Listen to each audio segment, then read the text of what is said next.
Yes. Usually the first half of class is more important than the second half of class. Oh, no, I don't think either wins over the other. So We've got to none do of both. None of it is important? No. Right, yeah. There's nothing important today, so anytime's good. Great day to meet with counselors. Oh,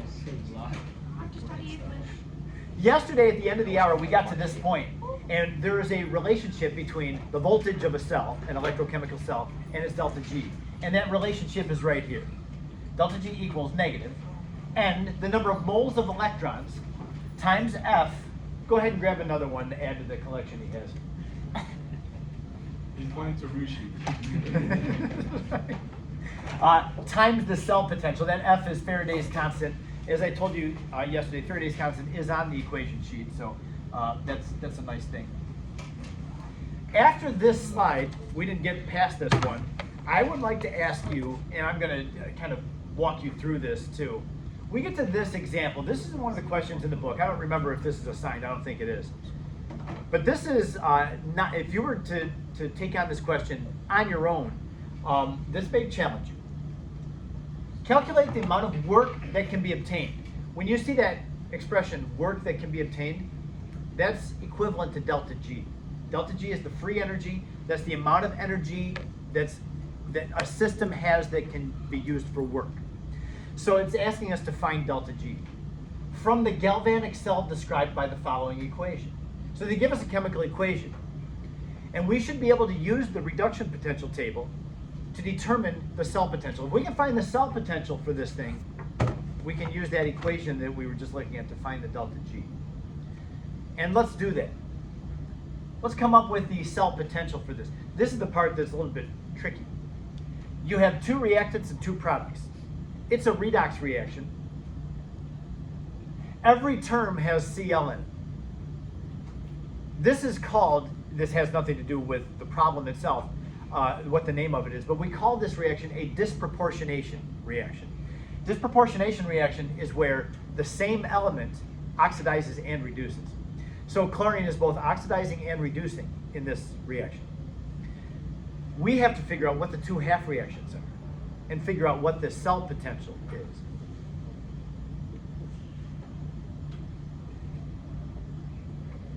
You'll need a cell potential or a reduction potential table. If you have one, take it out or look it up. If you don't have one, I'll come around and give one to you. Look up the reduction and oxidation potential of what's oxidizing and what's reducing.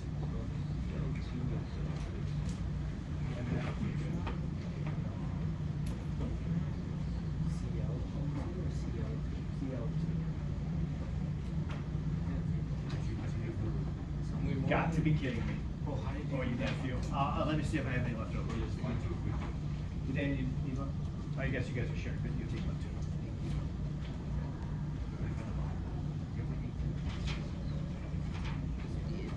Oh wow, you took it back. Oh my god. Or I have just enough for one for everybody. Sorry about that. I'll make more. Well, all that writing on the table. Now here's what's kind of weird about this one. We need two half reactions, and it's not obvious. Like the NaClO2, is that a reactant in the oxidation or the reduction? And what's the product for it?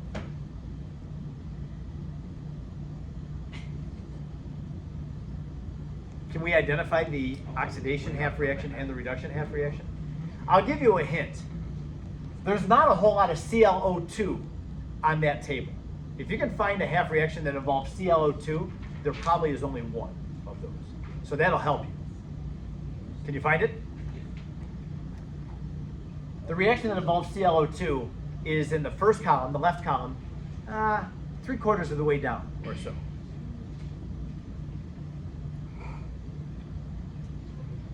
So the NaClO2, is that oxidizing or reducing? NaClO2, is it oxidizing or reducing? It's oxidizing, yeah. You see it on your paper as a reduction, so it's ClO2 neutral is changing to ClO2 negative. It's written as a reduction, but it needs to be turned around because we're starting with ClO2 negative and it's making ClO2 neutral. So, whoops, this is an oxidation. And the reduction is the Cl2 changing to Cl negative. Can you find that on your reduction potential table? It's in the first column as well, higher up. It's almost halfway down, first column. That's our reduction.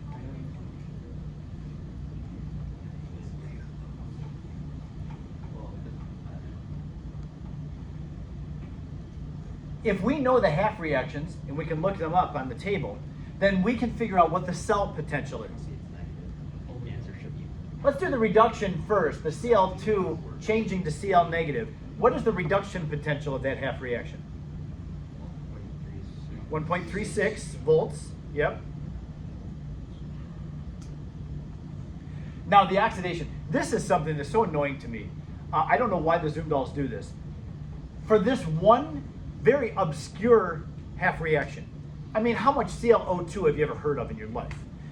Yet, for this one, look at the entire table, all of the reduction potentials, there's only one of them that goes 3 places past the decimal. Why do they do that? I have no clue. All of them go 2 places past the decimal, except this silly, obscure one. It goes 3 places to the thousandths place. Come on, Zoom dolls. So I'm, if it's okay with you, just going to cut it off at the hundredths place. Because when we add them together, we're going to have to cut it off the hundredths place because of this one. So it was negative, right? We had to turn it around to make it an oxidation. So it's negative 0.95. Oops, that's not a good negative sign. 0.95 volts. All right. So I'm just pretty much thumbing my nose at the Zoom dolls right now. Come on, you guys. Be consistent. All right. With a cell potential, now we can find the delta G, and that's all it's asking us for, is to find the delta G. That is going to tell us how much work can be obtained from this system. And because this thing is at standard conditions, it doesn't say otherwise, that means that delta G equals negative N times F times the cell potential, epsilon, the cell potential, which is negative. What's the N value? How do you get 2? Yeah, from the half reactions on that sheet, you can look at the half reaction. The chlorine half reaction takes in 2 electrons. The ClO2 oxidation gives off 1 electron. So that ClO2 is going to have to be multiplied through by 2 to get the electrons. That's why there's a 2 in front of each of those terms. Okay? So you don't have to write out the half reactions and figure out the number of electrons or figure it out. Just look at the half reactions. Look at the oxidation half, look at the reduction half, and get those electrons equal to each other. That's your N value. So N is 2 moles of electrons. And then the F, remember, it's Faraday's constant, 96,485 coulombs per mole of electrons, times the cell potential. That would be this term plus this term, the oxidation potential plus the reduction potential. So I'll just go ahead and write that all in. Negative 0.95 plus 1.36 volts. That term right there is going to be 0.41.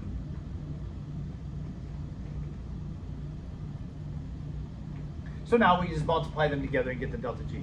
Now look what happens to the units. The moles of electrons is canceled. The coulombs have canceled. Well, remember, volts are joules per coulomb. So the coulombs will cancel here in this. And then we're just going to be left with joules. There was nothing there to cancel the joule. And that's just what we should have. Delta G is in joules. If you remember back to chapter 17, the delta G term is typically in kilojoules. And you'll see this is a modest cell potential. And yet the delta G is going to be pretty hefty, yes. Doesn't work the negative delta G? Yes, that's what the negative is there for. No, like, shouldn't work be positive? It's opposite. Oh, yes. So that's a good point too. When I did this in my other classes, I just stopped at the delta G value, which is negative, but the work would be the positive of that term. Yep. So I'd get 1 point off for my sign. Darn, I had 100% going too. Anyway, when you calculate this thing, you're going to get like negative 79,000 and da-da-da-da-da. Keep it in kilojoules like our delta G's typically are. So delta G, oops, is going to be negative 79 kilojoules. And so therefore, the work is positive 79 kilojoules. You can do that much work on the surroundings. Good call, Harvey.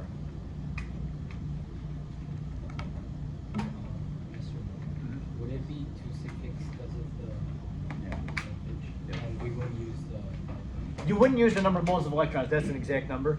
This is a measured number, but I doubt if you're ever going to have to limit yourself to 5 sig figs.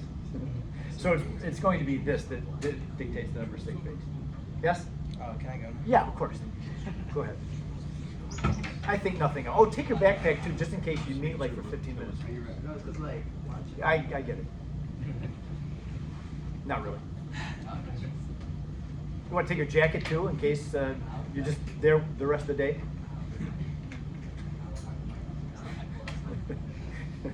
Anything else about this?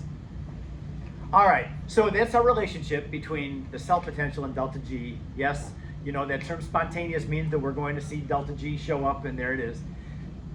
One last thing for this week, and that is, we've been talking about finding the cell potential at standard conditions. What if we're not at standard conditions? And I was going to show you something. I'll do it right after lunch. I have a setup of a galvanic cell that's made. I just want you to see what it's going to look like when you come in on Tuesday and try to build yourself a battery, what you need. So I'll show you that when we get back from lunch. But before lunch, let's take care of this. If we're not at standard condition, what I have up here, this is just a typical redox reaction. It's not balanced. You can tell there's oxygens on one side and not the other, so it's obvious it's not balanced.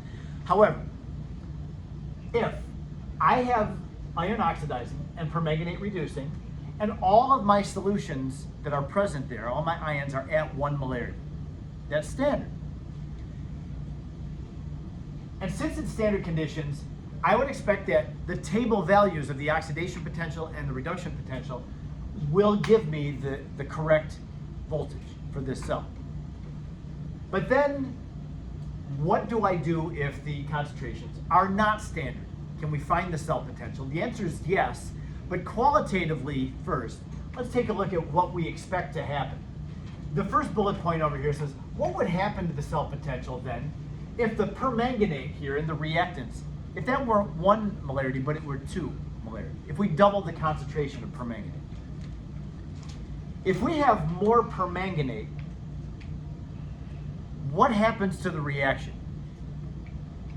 Voltage is a result of these two things reacting with each other, forcing the electrons from the iron into the permanganate. If you have more of a reactant, what does that do to the collisions between the reactants? It increases the collisions of the reactant. The more reactant that you have, the more collisions you're going to have, the more potential for the reaction to happen. And so my answer to this is in terms of Le Chatelier's principle. Le Chatelier's principle, we understand, refers to a system that's already at equilibrium. This is not at equilibrium by any means. It's spontaneous in the forward direction. But Le Chatelier's principle still applies. If you have a reaction that becomes reactant heavy, there's going to be more of a push to make products. And on the contrary, if you have a reaction that is product heavy, and the reaction is spontaneous, making products, it's kind of like the common ion effect, where the more product you have, the less push there is to make more products. You have a question? Oh, okay. So I want you to keep that in mind, because let's imagine for a moment that I were, just for no good reason, trying to make a battery. And just for the heck of it, I wanted to have the highest voltage possible, okay? Hypothetically, okay? So I would want to create a battery that has a high oxidation and reduction potential, of course, that's going to increase my voltage. But that's not all. If I have the reaction reactant heavy, meaning a high concentration of reactants, that's going to help my voltage. That's what this thing says. The reaction, and by the way, RXN is just a note-taking abbreviation for reaction. I was just trying to save characters there. A high concentration of reactants is going to help my voltage to be higher. It actually increases the voltage if you have a high concentration of reactants. And I also want a low concentration of products. The less product, the more reactant heavy it is and forces it to the right more. So reactant heavy and product light is my optimum. And you might wonder, well, okay, do I want to have an iron and manganese? Do I need to start with those in there? I know that when I draw a cell, I always have to draw the reactants and the products. And I assume that all the aqueous things are one atmosphere. One molarity is what I mean.